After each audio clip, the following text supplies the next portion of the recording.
Saludos, comunidad de Ventura en línea. Prepárate para lo desconocido, sin moverte de tu asiento, listo para un café con un toque de miedo. Comenzamos. Terror.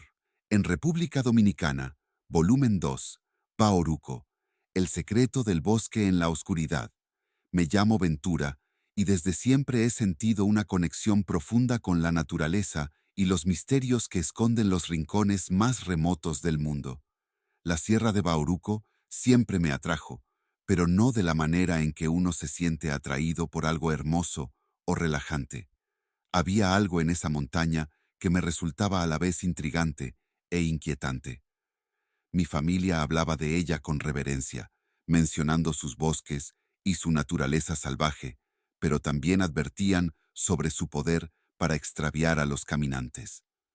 Mi abuela solía decir que la montaña no perdonaba a quienes la subestimaban. Esa advertencia resonaba en mi mente mientras mi grupo de amigos insistía en que fuéramos a explorar Bauruco.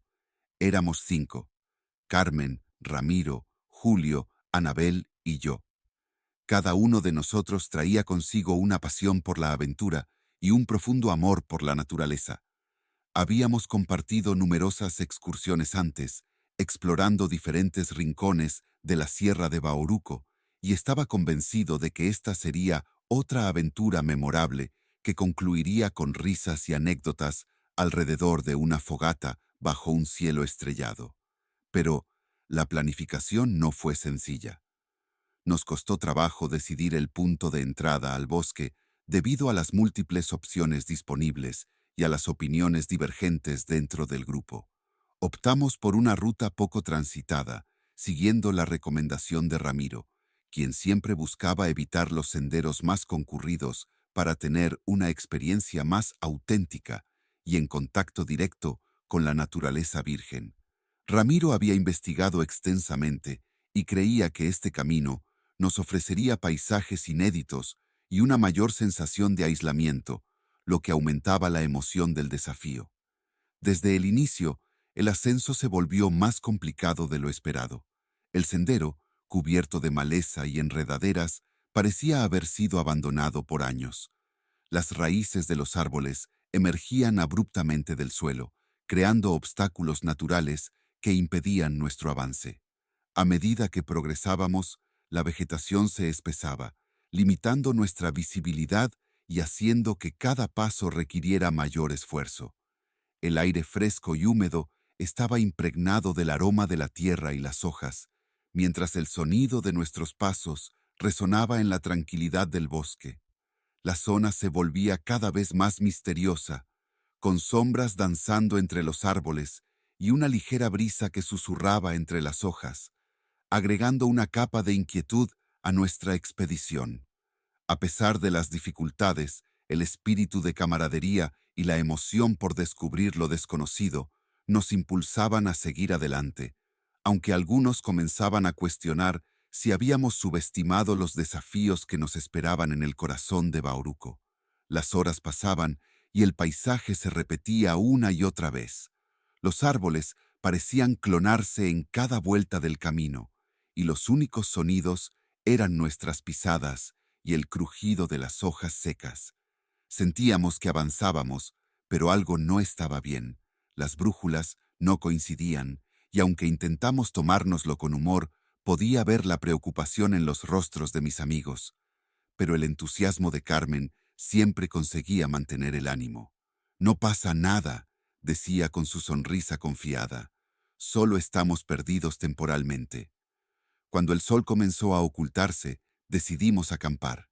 El bosque se cerró sobre nosotros, y con él se llevó los sonidos habituales de los animales. No había rastro de aves, ni el murmullo de insectos, solo silencio. Armamos el campamento cerca del borde del bosque, donde aún podíamos ver una franja estrecha de cielo. Encendimos una fogata con dificultad. La leña parecía demasiado húmeda, y el fuego chisporroteaba de forma extraña. Nos sentamos alrededor del fuego, en silencio, intentando disfrutar de nuestras raciones. Fue entonces cuando escuchamos. Primero fue un murmullo suave, como un susurro que el viento arrastraba entre los árboles. Carmen ladeó la cabeza, tratando de escuchar mejor, pero nadie dijo nada. Las voces eran como una música lejana, extrañamente hipnótica. Ramiro intentó bromear al respecto, diciendo que tal vez el viento quería contarnos un secreto. Carmen fue la primera en moverse. Se levantó sin decir una palabra, sus ojos fijos en la oscuridad del bosque. ¿A dónde vas? Zrenia, le pregunté, pero no respondió. Su andar era lento, casi como si estuviera en trance. Algo en mí me decía que no la dejara ir, pero mis piernas no me obedecieron. Los demás tampoco hicieron nada. La vimos desaparecer entre los árboles, como si la oscuridad se la tragara. Pasaron unos minutos eternos. La tensión nos oprimió el pecho. Ramiro se levantó, decidiendo que iría tras ella, pero también se detuvo al borde del bosque.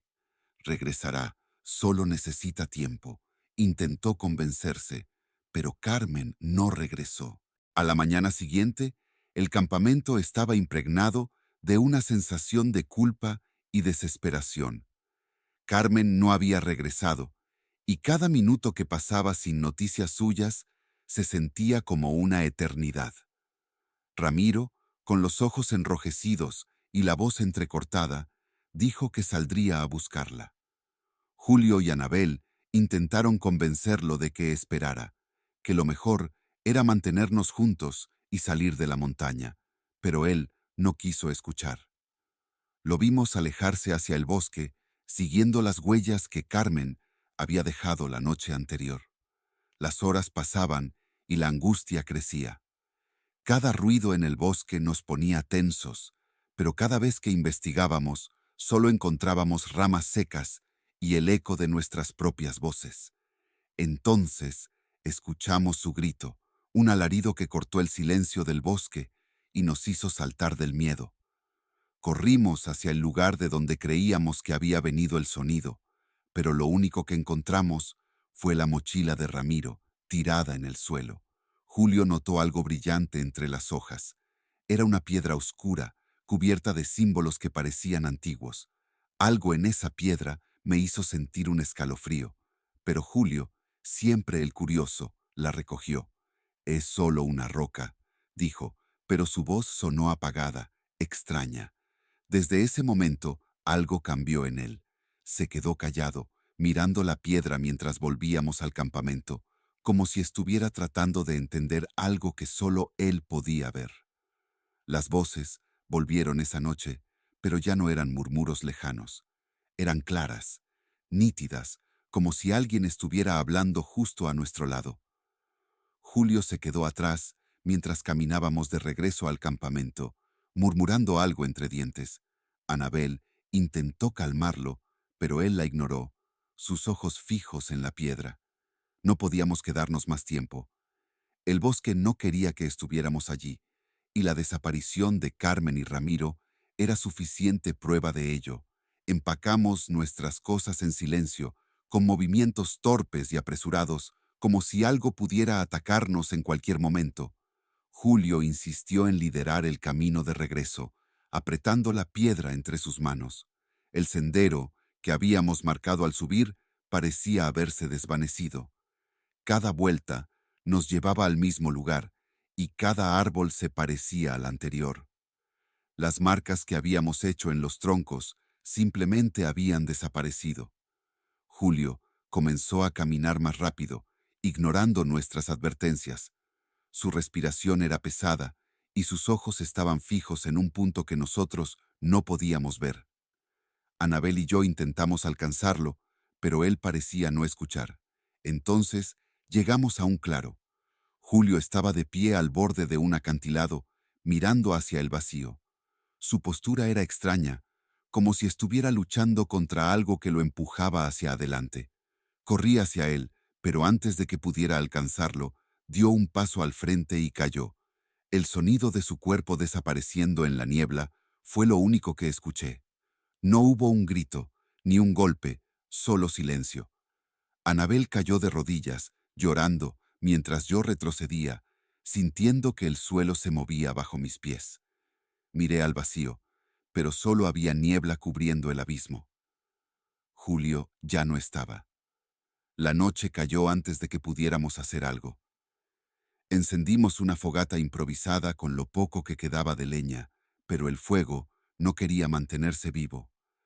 Anabel estaba en shock, con la mirada perdida y el nombre de Julio escapando de sus labios una y otra vez.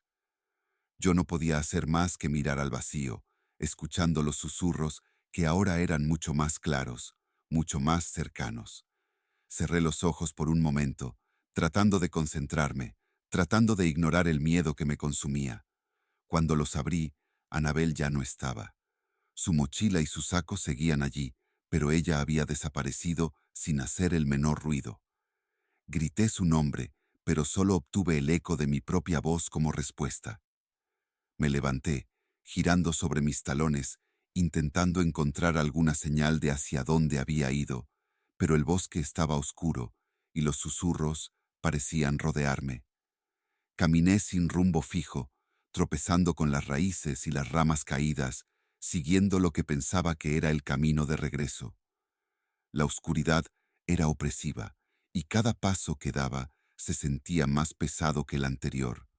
Las voces seguían, susurrando cosas que no podía entender, pero que llenaban mi corazón de un terror inexplicable. No sé cómo llegué a la carretera. Recuerdo haber tropezado con un sendero entre la densa vegetación de la Sierra de Bauruco, perdiéndome entre los susurros del viento y el crujir de las hojas bajo mis pies. El bosque, que apenas lograba distinguir entre la luz del atardecer y la sombra creciente, me envolvía en una atmósfera de inquietud. Fue entonces cuando vi una luz a lo lejos, parpadeante y errática, que se destacaba en la oscuridad como una promesa irreal. Esa luz me pareció tan fantasmal como el propio bosque que acababa de dejar atrás. Impulsado por la desesperación y esperanza, comencé a caminar hacia ella, tambaleándome con cada paso incierto. El aire se volvía más frío y denso a medida que avanzaba, y una niebla ligera empezó a descender, envolviendo mis sentidos en un velo de misterio. Mis piernas, ya exhaustas por la caminata, simplemente se rindieron y caí de rodillas en el suelo húmedo, respirando con dificultad mientras la luz se acercaba lentamente. Al día siguiente, unas personas me encontraron vagando entre los árboles y me llevaron al pueblo más cercano. Las autoridades locales quedaron desconcertadas por mi estado y mis relatos, pero ofrecieron consuelo y refugio.